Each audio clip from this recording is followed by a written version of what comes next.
Sir दर्द होने की वजह से सर दर्द में ऑपरेशन कर दिए। नहीं ऐसी बात नहीं है। सर दर्द में वो पेशेंट आया था रात में, हमने इनको बताया कि बीपी बढ़ रहा है, धीरे धीरे झटके भी आ सकते हैं, पेशेंट को दिक्कत हो सकती है। इन्होंने बोला मेरे को डिलीवरी नहीं कराना है अभी फ़िलहाल में, और आप अभी सिर्फ सर दर्द का मैं बॉटल ऑलरेडी लगा के आया हूँ, आप थोड़ा बॉटल लगाओ, मैं बाहर ले जाके उसका डिलीवरी कराऊंगा। ऐसे बोले सर मैं सीधे बोला बताया कि कंडीशन यहाँ लगातार नारेबाजी हो रही है। नारेबाजी ऐसी कि मेडिकल माफिया मुर्दाबाद। और यहाँ पर जो हमारे ठीक पीछे एक डेड बॉडी रखी हुई है, एक माँ की है जिसकी महज 2 या 3 दिन पहले डिलीवरी की गई है, और उसकी डेड बॉडी लगी। मांगों को लेकर उसकी जो लोग आए हैं और उनसे बात करते हैं कि है क्या मांजरा, हुआ क्या है और क्या हुआ है। भैया हम तो आए हैं इतने देर से, हम यहाँ लगभग 10 साढ़े 10 बजे से आए, कोई सुनवाई नहीं हो रही है। बस हम सुन रहे करके अब इतना 2 बजने जा रही है।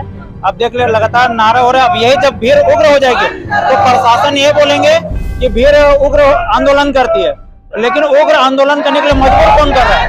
हमको ईमानदारी से बोला गया कि रोड छोड़ दो, हमने रोड छोड़ दिया क्योंकि हम रोड जाम कर दिए थे जब हॉस्पिटल वाले नहीं सुन रहे थे। लेकिन हमने प्रशासन की पूरी बात सुनी, लेकिन प्रशासन हमारी अब बात नहीं सुन रही है।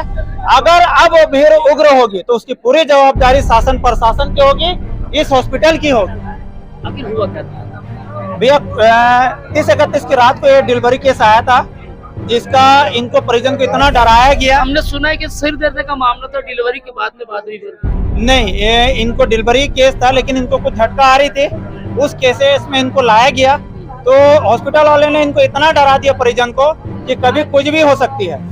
और केस एकदम क्रिटिकल है, केस क्रिटिकल बताए हैं, लेकिन इलाज कब हुई है? 2 बजे आए हैं और दिन के 12 से 1 बजे यानी 10 से 11 घंटा क्रिटिकल केस को समझने में इनको लग गया। आप समझ सकते हैं कि क्रिटिकल रहता तो 10-11 घंटा नहीं लगता, तो इससे आपको समझ में आ रहा होगा। दूसरी चीज है, कोरे कागज में साइन करवाए हैं इन्होंने, कोरे कागज में साइन कराए हैं इसलिए कि कुछ भी लिखेंगे आप ये, क्योंकि अपने फेवर में लिख सकते हैं। जबकि जो इनका हस्बैंड है वो ग्रेजुएशन कंप्लीट है, एक पढ़ा लिखा शिक्षित लड़का है। लेकिन आप इस चीज को समझे कि मेडिकल माफिया में कितना इन लोग दिमाग लगा के चले कि कोई एम कर ले और कुछ भी ये लिख के अपना कर ले।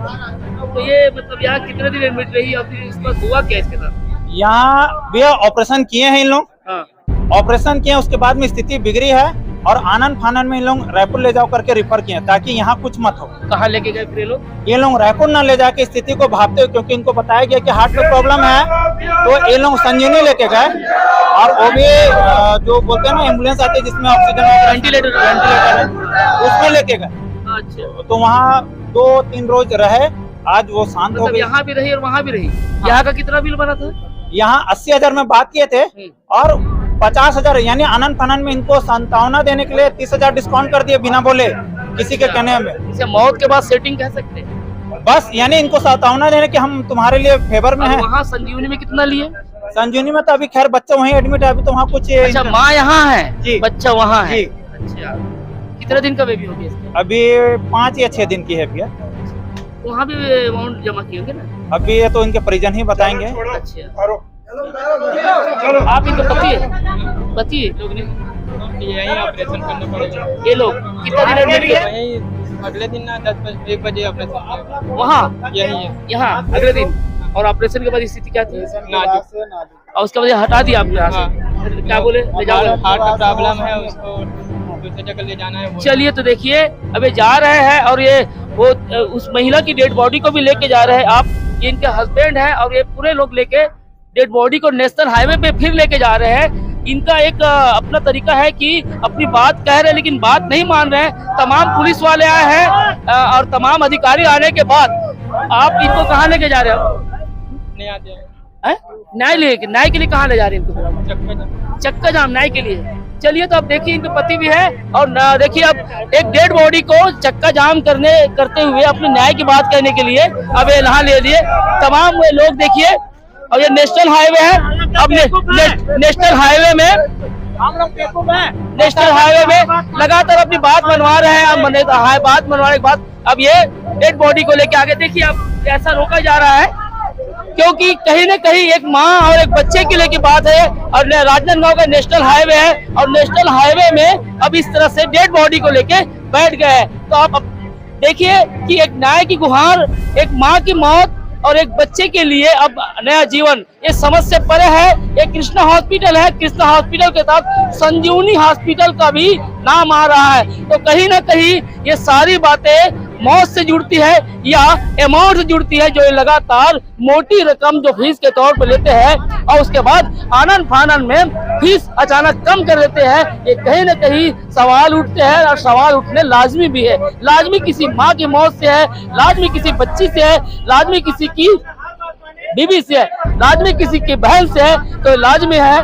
तो निश्चित तौर पे आप बने रहिए, हम खबर परत दर परत आपको बताते रहे। और शहर के विभिन्न संगठन और पूरा ग्रामवासी मेरे गांव मोरिंदा के द्वारा अपन गांव के एक बेटी ला इंसाफ दिलावर राजनगर कृष्णा हॉस्पिटल मामला सकला रहे हैं। आज ये बेरा में सबसे पहले ये मांग रही है कि ये मामला की कानूनी जांच हो। तो मामला में अस्पताल प्रबंधन, प्रशासन, तहसीलदार और जन थाना है वो सहमति दी।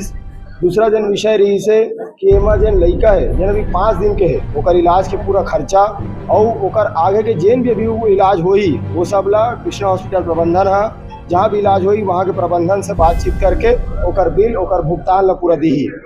और जन मृतका है, मृतका के जिन भी इलाज में खर्च होए वो रकम, साथ साथ ओकर जिन अन्य अस्पताल में जिन खर्चा होए वो, और 3 लाख रुपए चेक के माध्यम से ऐसे करके लगभग 5 लाख रुपए से अधिक के मुआवजा आज हम पीड़िता ला देवाए हन। कृष्णा के उतनी कम संजीवनी की दिख रही है, संजीवनी को क्या पता हो गया? संजीवनी अस्पताल भी जाबो, अभी बहिनी के लाश हमारे हवाई जगह पहले पोस्टमार्टम रिपोर्ट कराबो, अगर की पोस्टमार्टम रिपोर्ट के आधार पे आगे जांच हुई, ये बात के प्रशासन हमन ला सहमति दे हवाई। संजीवनी जाबो प्रशासन बोली से कि जैसे ही हमन काल से पोस्टमार्टम रिपोर्ट आप जल्द से जल्द उपलब्ध कराबो। ऐसा बहुत से मामला थे राजनांदगांव में 5 ठेल ज्यादा प्राइवेट अस्पताल है, ये कहना शहर के आम जनता के रसीद मोर, ये मामला में जांच होना चाहिए। हमारे अधिकारी बना रही ही बोले कि आप लोग जांच करो और औचक निरीक्षण होना चाहिए। हम जिस जगह खड़े हैं ये कृष्णा हॉस्पिटल के जो मालिक कहे, ऑनर कहे, जो कहे वो उसका एरिया है। यहाँ पर जो जितनी चर्चा हुई है उस चर्चा को लेकर जितने लोग थे वो आपको वीडियोस में दिखेंगे। अब चर्चा काहे को हुई? चर्चा कफन को हुई।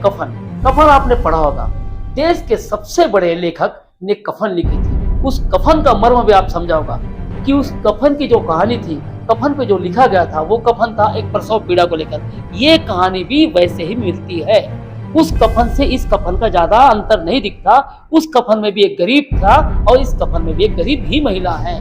लगातार कफन को लेकर हम बात कर रहे हैं, कफन के सौदे को लेकर बात कर रहे हैं। तो राजनांदगांव में पिछले दिनों 31 तारीख को एक 21 वर्षीय युवती के सिर दर्द के कारण यहाँ पे एडमिट कराया गया, ऐसा बताया जाता है। लेकिन उसके बाद प्रसव पीड़ा हुई। प्रसव पीड़ा के बाद जो इसकी स्थिति बनी, स्थिति बनने के बाद उसका जो ट्रीटमेंट करना था वो ट्रीटमेंट यहाँ हुआ, डिलीवरी हुई और डिलीवरी उसकी 5 दिन का बेबी है। उस 5 दिन के बेबी के बाद स्थिति बिगड़ी तो उसको स्थानीय हॉस्पिटल से कहीं और रिफर कर दिया गया। लेकिन वो गरीब के पास उस लायक स्थिति नहीं थी कि अपने बेबी को वो बड़े हॉस्पिटल में लेकर जाए, जिसके बाद वो स्थानीय संजीवनी हॉस्पिटल में ले गए। और उस संजीवनी हॉस्पिटल में जाने के बाद और ना जाने क्या क्या हुआ, इस हॉस्पिटल में 80,000 रुपए का बिल ठोक दिया और संजीवनी में 70,000 का बिल ठोक दिया।